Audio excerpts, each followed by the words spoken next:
Welcome back. This is Chris and my brother in Christ, Stephen. Hello. The date today is September 24th, the day after more false prophecy. Ladies and gentlemen, don't be a fool, folks. Just live your life for Jesus. Hold the line. That's what this is all about. The title of this video is Freemasonry free?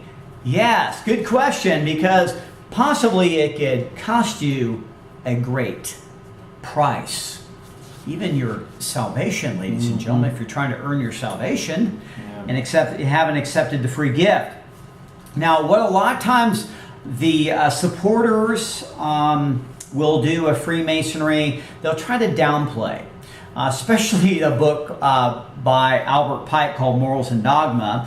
And we were reading about that. At the bottom it says esoteric book. This is in all caps at the bottom. It says, quote, esoteric book for Scottish Rite use only to be returned upon withdrawal or death of recipient, written in all caps, end quote. Reason they don't want the book to fall in the wrong hands. Now, this is cited from the Kentucky Handbook, that this book is also used in the Blue Lodge. Now, what is the reaction when Masonic books fall into the hands of fundamental Christians? What is the reaction? Good question. Know your enemy, ladies and gentlemen. Know your enemy. This is the art of war, is it not? Oh no, I got to go through my martial arts and go from the white belt to learn the black belt and the black arts and have demons come in me so I can do all this Marvel comic crazy stuff and be a ninja. No, maybe we need to be a soldier for God, right? To know the tactics of the enemy. It's all part of warfare because we battle against principalities and powers of darkness. Now, what happens when you have a book like that fall into fundamental Christians? Well, this is what they're going to say. Well, we see the virgin birth of Jesus. Jesus is God. He took upon himself the form of a man, was without sin, crucified, buried, and raised from the dead, ascended into heaven, and is coming back. Well, that is fundamental Christianity, ladies and gentlemen. Totally opposite of Freemasonry. Well, you have the Scottish Rite, which is a magazine, Scottish Rite Journal. It's a magazine, and it's a response when Christians reveal Masonic secrets. This is the Masonic methods. This is the modus operandi, the method of operation of what the enemy does when it's brought to light, their deeds and their rites and rituals, their doctrines brought to light. Because remember, they're cockroaches. They deal in the darkness. They deal in the shadows. They can't stand for the truth. All right, quote, Albert Pike, debit or credit. This is found as a title found in the Scottish Rite Journal magazine. A look inside, November 1992, read by C. Fred Kleinknecht, Sovereign Grand Commander of the Scottish Rite Southern Jurisdiction, starts on page 4 through page 6 by C. Fred Kleinknecht. Now, let's do a review on C. Fred Kleinknecht and what he was about. Because remember, folks, it's all connected, right? It's all connected. And if I can find where I was left off here, we see here when NASA had Photoshop and access to a secret military technology long before it was brought to the public. All right? Remember, in 1966, you had Star Trek, and they had the flip phone, ladies and gentlemen. They had a cell phone and Star Trek, and I didn't have a clue what that was. Like, that's amazing. They had technology back then. Well, all right. Well, you go, well, what does that have to do with C. Fred Kleinknecht in Scottish Rite of Freemasonry? Hang on, ladies and gentlemen. I'm going to connect it, okay? We see here Star Trek came to TV from the same Paramount Studios that Mr. Glennon had worked as a movie executive. The show's creator, Gene Roddenberry, was a 33rd degree Freemason. See, Freemasonry is all about in Hollywood as well, and it's also linked to the moon hoaxes. All right, ladies and gentlemen, it's also linked to NASA. Never a straight answer. No, that's not what it stands for. I always get that mixed up. National Aeronautics Space Administration. Sorry about that, ladies and gentlemen. Straight answer. The show introduced flat screen TVs, tasers that stun. Remember? Zzz, right? Now cops use them, right? and medical tricorders, cell phones, and talking computers. None of these technologies was then available to the public, but everyday devices since the turn of the 21st century. This will give you an idea of how long those in control have had the technology. Now you have Walt Disney and his studios were also very heavily involved in the early years to help pull off man to the moon hoaxes, right? Man to the moon hoaxes. You're like, well, Chris, how does C. Fred Klein connect the head of Scottish Rite of Freemasonry? How does this tie in? Hang on, folks, we're almost there. All right, so we see here, it's one of the moon hoaxes is one of the greatest mind control deceptions and hoaxes in over 500 years. Is that significant? Well, what difference does it make? Is salvation a matter? I mean, what difference if we stand on sound doctrine or not? What difference does it make? Well, it's a big deal, folks. You can be deceived or you can know. That's the deal.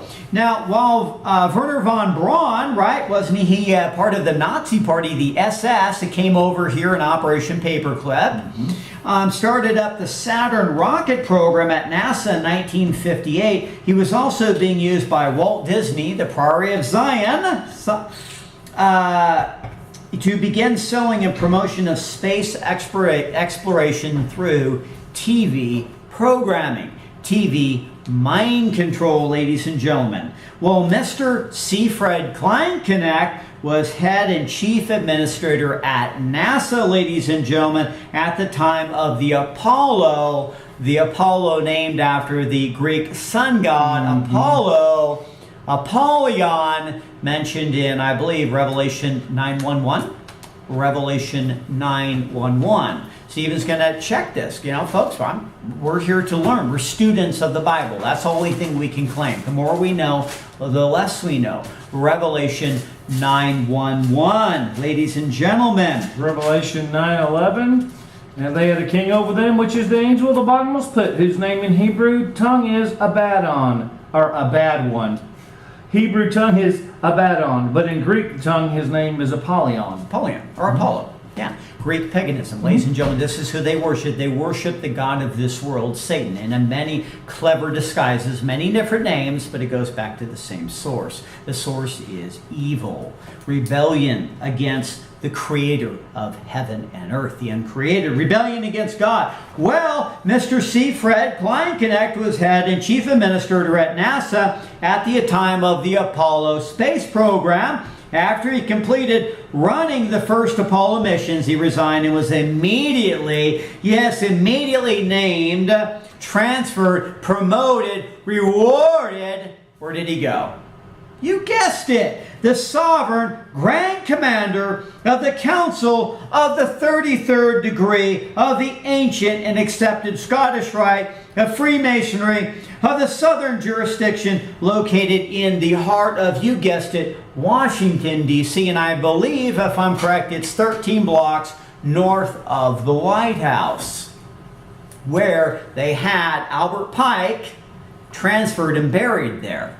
And remember, there's also a statue. It's a 51 or 54-foot statue of Albert Pike in Washington, D.C. And I challenge the Reverend Jesse Jackson or the Reverend Al Sharpton to complain and have that torn down. They won't, because they're part of the club. They don't care about black people, ladies and gentlemen. This is all about the Hegelian principle. They're all part of the same club. Right? So all this stuff about tearing down war veterans in the South is all designed to stir up animosity. It's all designed to clash the Hegelian principle. It's how Satan operates. 1733 16th Street. All right. Amen. Isn't it great? So this is where C. Fred Kleinknecht, he was head of NASA and the moon hoaxes and Apollo, and he's the main guy of Freemasonry, showing that Freemasonry and NASA are connected, and that's why you got Buzz Aldrin, and he's like, "Oh, look at my Freemason flag, and we put it on the moon, and all this stuff," and it's just mocking, ladies and gentlemen. It's a joke. It's a joke. Now, so we see here, located in the heart of Washington, D.C. Isn't that amazing? So that's the reason why you see Fred Kleinknecht. He's the guy. He's the guy. He's the expert. And this is what he says in the Scottish Rite Journal, a magazine. This is what he says, starting on page 6, and this is 1992. Well, and what they'll say is the enemy will say, oh, they claim that we take these things out of context. That's why I'm going to be quoting here. I'm going to be quoting the Indiana Monitor, the Kentucky Monitor, and show how important morals and dogma is a part of Freemasonry. Because they're always plausible deniability. Oh no, that was just Albert Pike's personal opinion. We don't go by that. No, we don't. We don't use his book in our religion. Really? Well, we're going to find how accurate if C. Fred Kleinknecht is telling the truth, or if he's speaking out of both sides of his mouth. If he's lying, ladies and gentlemen, we're going to find out about that. Hang on, here we go. Page 6, quote, "It must be understood that morals and dogma," yes, that's by Albert Pike, "is an expression of Pike's personal opinions. The book does not represent official Scottish Rite philosophy." End quote. That's what C. Fred Kleinknecht says. All right, well, we'll see if you're telling the truth, Freddie. All right. Second tactic, they'll say that is just Pike's opinion, but not Scottish Rite philosophy. All right, quote, "We don't believe or hold to those things. That book is not authoritative, and that man is generally not accepted as an authority on Freemasonry," end quote. Okay. Well, continuing the quote, "Correctly understood, Albert Pike's Morals and Dogma provides our brethren a stimulus to thought, a source of inspiration, and even an aid to Scottish Rite growth. Pike's great work is not the book of an hour, a decade, or a century. It is a book for all time. Abandon morals and dogma? Never. The book is disclaimed is often the most used after all." End quote. Also by C. Fred Kleinknecht, and that says his signature down there. C. Fred Kleinknecht, yes, the head of NASA. This is what he said. Oh, no, we don't use Albert Pike. And then what does he say? I'm going to read that again. This is by Fred. Mr. Fred. This is what he says. He says, quote, "Correctly understood, Albert Pike's Moral and Dogma, providing our brethren a stimulus to thought, a source of inspiration, and even an aid to Scottish Rite growth." You want to grow in Freemasonry, folks? According to C. Fred Kleinknecht, he's the governor of the 32nd degree. He's the governor of Scottish Rite of Freemasonry. He says, you need to get into this book to grow as a Mason. I mean, if you want more light, folks, because you reject the light of Jesus Christ, you want more light, you want Luciferian light, this is what you need to do. Pike's great work is not the book of an hour, a decade, or a century. It is a book for all time. Abandon morals and dogma? Question mark? Never.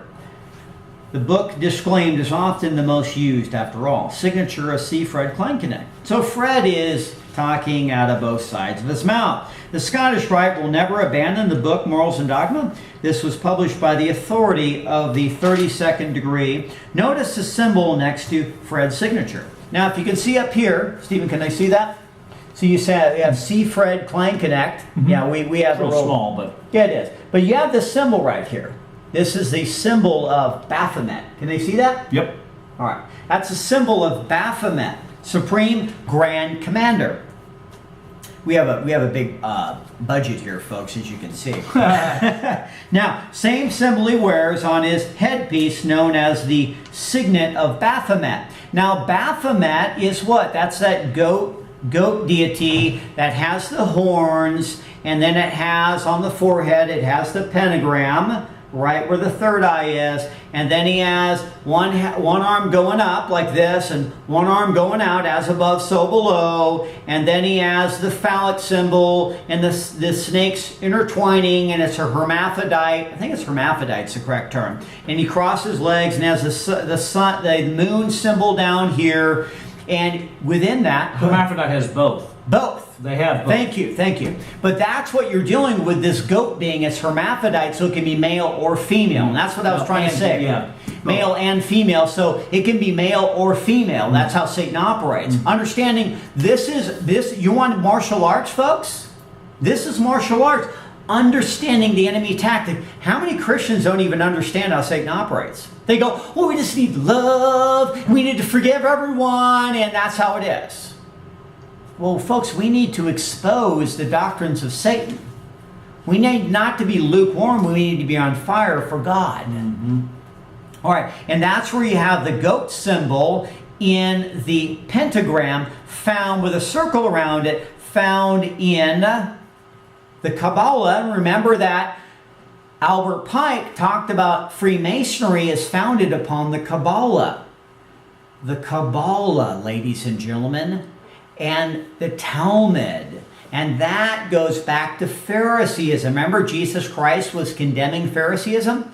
And he says in John 8:44, you're of the father, the devil. Because they go, oh, we be Abraham's seed. And both John the Baptist and Jesus were like, don't give me you're of Abraham's seed. If you're Abraham's seed, you would know me. Because the Old Testament is all about the coming of the Messiah. So don't give me that. So what Jesus was exposing was Freemasonry. He was exposing the Kabbalah, and Freemasonry is founded upon the Kabbalah, ladies and gentlemen. That's a fact. That's a quote out of Albert Pike's Moral and Dogma. Now let me continue. Fred says, top of page, the page, quote, well, the book does not represent official Scottish Rite philosophy. Speaking out of both sides of his mouth. Now you say, well, let's just keep going here, ladies and gentlemen.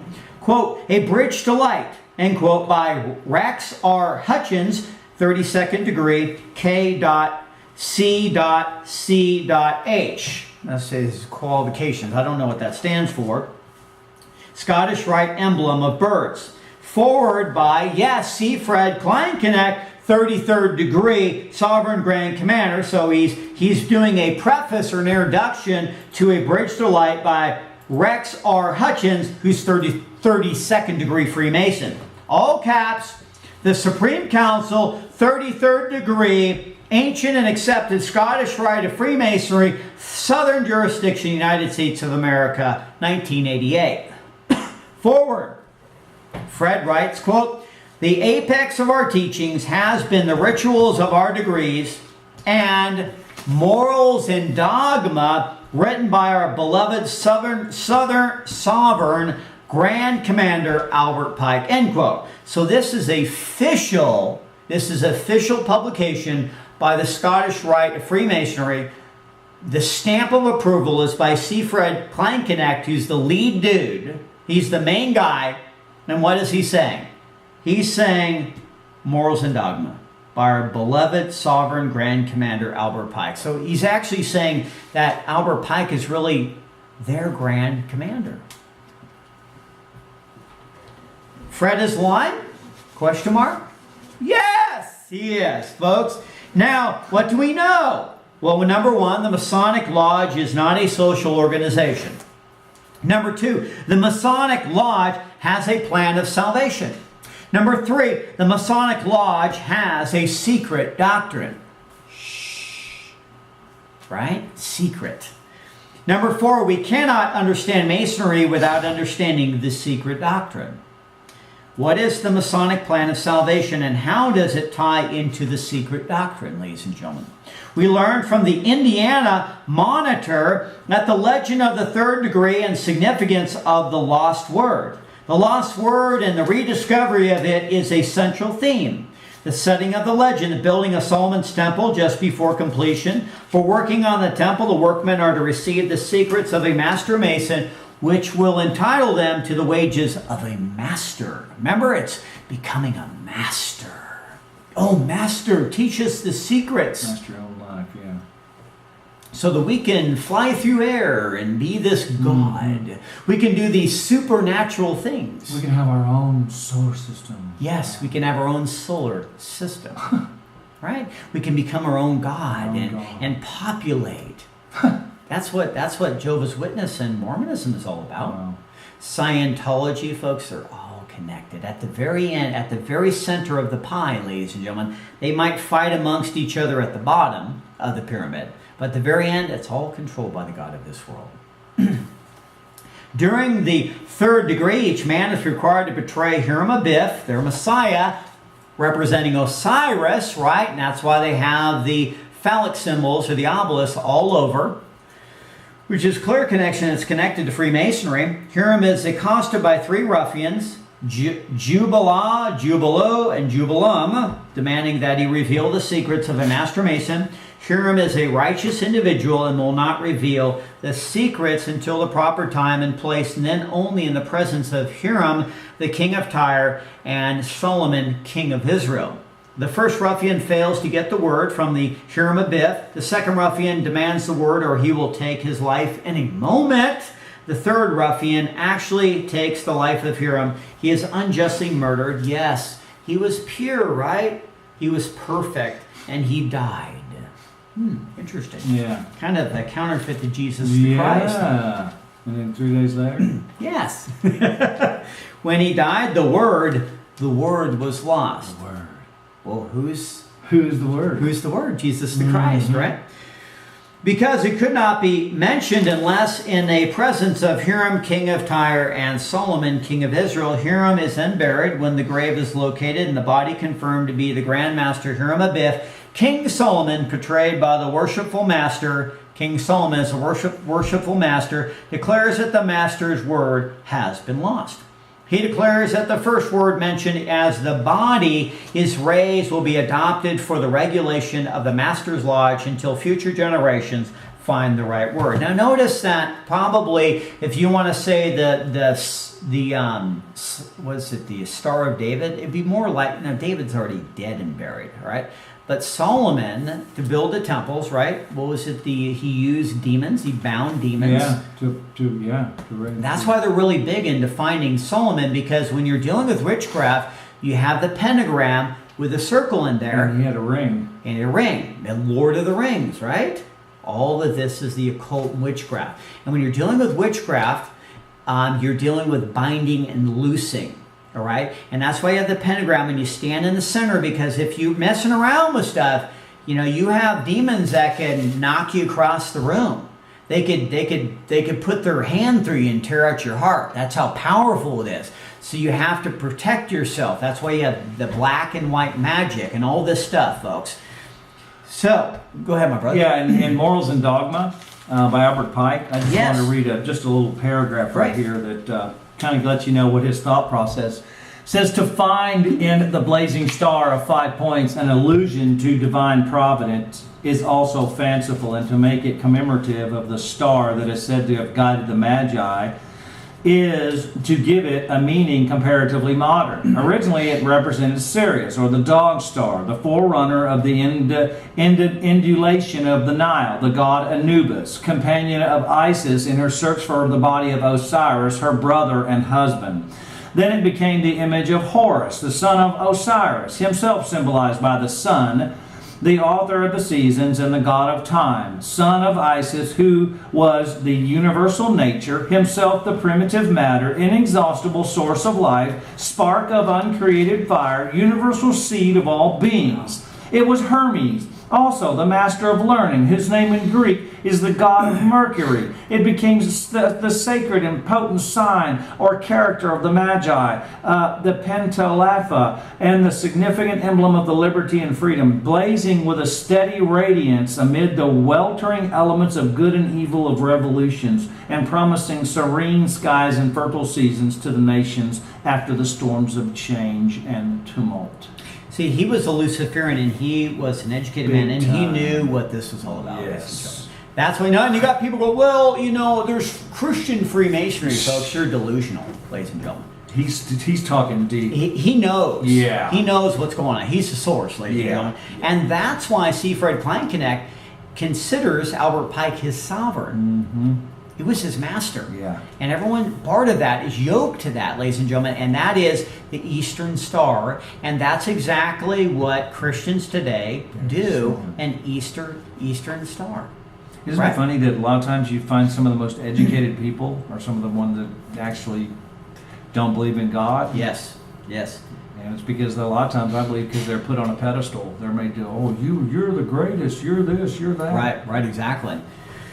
So we see this, and that's what Christians today, the Christians bow during Easter, and they face Sirius, and they partake in the resurrection of the Osiris as he's reborn as Tammuz or Horus. And that's why you have the Jesuits, the black robe. These are Baal priests, and they worship. Their organization is a symbol of IHS, stands for Isis, Horus, and Set. This is all connected. This is a mystery Babylonian religion. He declares the first word, we're talking about Solomon, he declares that the first word mentioned as the body is raised. Now, Hiram is raised from the dead by witchcraft, right? By the strong grip of the lion's paw, which is the Judah, right? Because Solomon was from the tribe of Judah. So once again, mixing paganism with Christianity together. And until future generations find the right word. Hiram Abiff is then raised from the dead by the strong grip of the lion's paw of the tribe of Judah. Well, Jesus is from the lion of the tribe of Judah.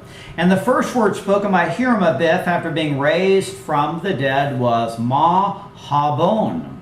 That is the substitute of the lost word. Now, Hiram Abiff is a righteous individual, is unjustly murdered, buried, and then raised from the dead, the counterfeit of Jesus the Christ. His arms are outstretched and palms up. Notice the crown from the head. What is the meaning of this ritual? Could this be a mockery of the death, burial, and resurrection of our Lord and Savior? Well, yeah, of course. Satan mocks Jesus the Christ. Remember, this is the most important symbol of Freemasonry, legend of the third degree. The Master Mason training material for the lodge, top of the book for the candidate, book number 4 in a series. The first 3 books are called On the Threshold, used by multiple states. So we're different books here are all recorded. This is all part of Freemasonry, ladies and gentlemen. We're scratching the surface, but hang with us because we're going to learn more about Hiram Abiff as Osiris, and it's all about understanding the secret doctrine is the plan of salvation. It's works-based, and that's how you become a god. You become Christos. It's all the counterfeit. It's a counterfeit plan of salvation. Come to Jesus the Christ, the only way, truth, and life. God bless you.